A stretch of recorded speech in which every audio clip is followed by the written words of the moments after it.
The Unholy is directed by Evan Spiliotopoulos. It stars Jeffrey Dean Morgan, Cricket Brown, William Sater, and Carrie Ilwis. This film is based off a novel, and we focus on the character Gary. Gary is a journalist who has a horrible reputation, and he's trying his best to come up with a story to redeem himself. One day, he meets a deaf girl named Alice, and miraculously, she's no longer deaf. She's able to talk, and she's able to heal sick people. And she tells everyone that she is basically talking to the Virgin Mary. That's how she's able to, do all these sorts of amazing things. She basically becomes a national phenomenon, and obviously things are going well with Jerry. But as the movie goes on, we realize it may not seem as great as it looks. There's probably something sinister going on. And we have the movie The Unholy. So I'm not going to lie to you guys. I had no expectations going into this movie. I saw the trailer about 2 weeks before this movie came out, and I thought the trailer was all right. I didn't think it looked awful, but nothing about it really stood out to me. But still, I go into every movie with an open mind. So I saw it on Friday night with a pretty good amount of people. And what did I think of it? To be honest, I thought it was mediocre at best. I know that there are a lot of critics who are completely trashing this movie, and I understand where they're coming from, but I've seen much worse horror films. I've seen worse movies in general than The Unholy, but it's forgettable, and at best, I just thought it was a missed opportunity more than anything. There are things I do like about it, though, so I want to talk about the premise really quick. I think this has a premise that's really interesting, a premise that could really work. I think this film had the potential to be incredible, to be thought-provoking. This could have been like an A24 horror film where the horror wouldn't really be about a demon haunting people. It would be about, the themes of maybe grief or regret or loss and you name it. I mean, there's so much potential here. And what this director did, he went in a very cliched way. We've seen this type of movie many times before, despite the promising premise. But in any case, the acting, so you have Jeffrey Dean Morgan. I'm a fan of his. He's in The Walking Dead. He's in the movie Watchmen. I know I've seen him in other things. I just can't remember at the moment, but I do like him. I think he's very talented. Here, he's fine.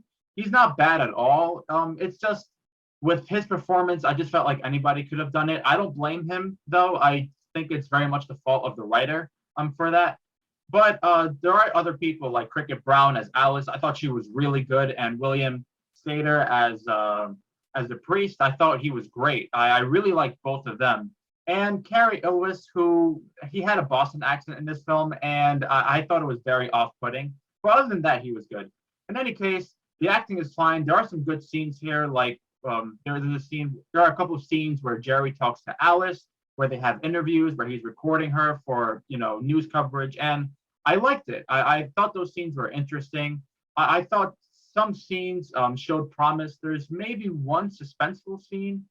Some of the practical effects are also cool. So you have the character that's actually causing everything. And there are moments where the practical effects are impressive. But there are also moments where the CGI is distractingly bad. I mean, it's a very noticeable CGI. It kind of took me out of the movie at times. And there are certain scenes, I'm not going to spoil it for those who even care, but there are certain sequences where you see this character in certain ways in the sky, and it came off as unintentionally funny. It kind of reminded me of Teletubbies in a way, if I'm being honest. But in any case, this film, it's an hour and 40 minutes long. I wasn't bored per se, but the problem is that this film is very predictable, and it just doesn't utilize its potential to the fullest. So at a certain point, you realize that an hour and 40 minutes, with the way this movie's going, the runtime is just not justified.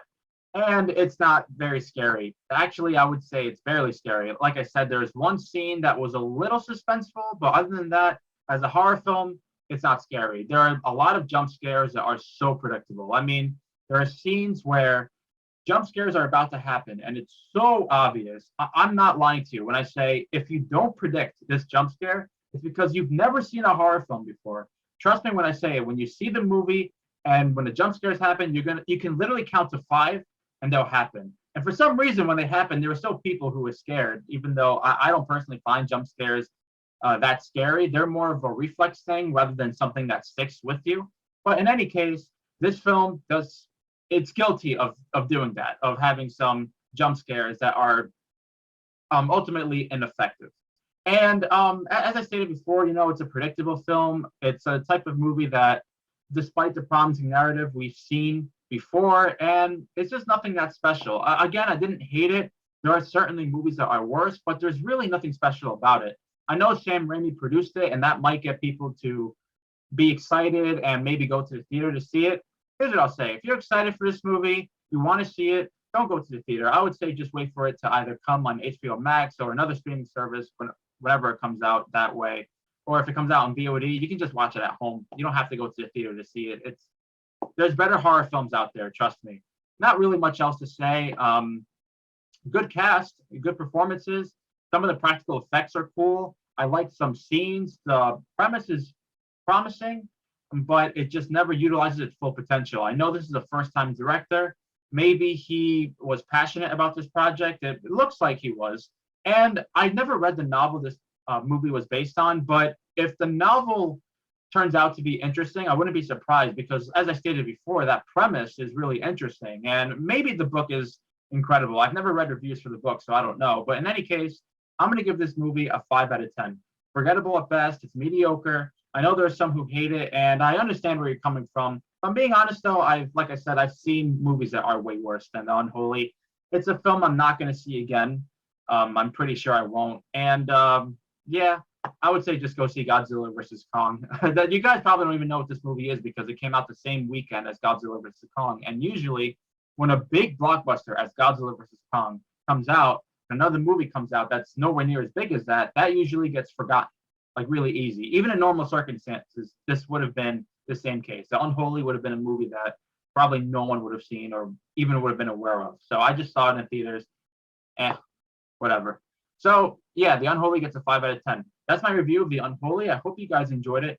My next review will be for the film Voyagers. It's a new science fiction film coming out in theaters. I'm going to try to see that on Thursday. Hopefully have a review for you guys on Friday.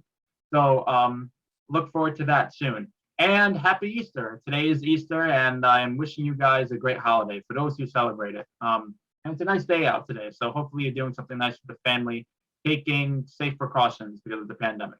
So thank you guys again. Make sure to like the review, subscribe to the channel if you haven't, share the video if you want, and I'll see you guys next time with my review of Voyagers. So look forward to that, and I'll see you guys then. All right, take care, have a great holiday, and I'll see you later.